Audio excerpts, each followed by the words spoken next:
Bir şey sorabilir miyim hanımefendi, müsaitseniz? O elinizde oraya atmışsınız. Hani ben sabah 5.30'da karanlıkta işe gidiyorum ya, sen o sıra uyuyorsun. He? Ne yapayım diyorsun ha? Hani sen sokaktaydın ya, biz seni aldık eve getirdik. Hani sen diğer kardeşlerin şu anda çöplerin kenarında gezinirken sen bizim kar beyaz koltuğumuzun üstünde gırlanıyorsun ya. Hani bunun bir minneti olmalı ya. Hani sen arada kendini bize sevdirsen nasıl güzel olur mu acaba ha? Sanki biz senin üstüne kuma gelmişiz gibi o gözlerini kısa kısa da o kuyruğunu götünü sallaya sallaya bize böyle cinnet geçirttirmesen.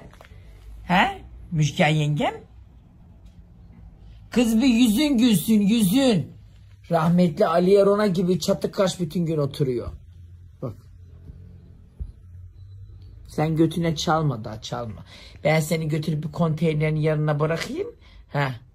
O milletin takma dişiyle sıyırdı tavuk kemiklerinin peşinde biraz da gez, aklına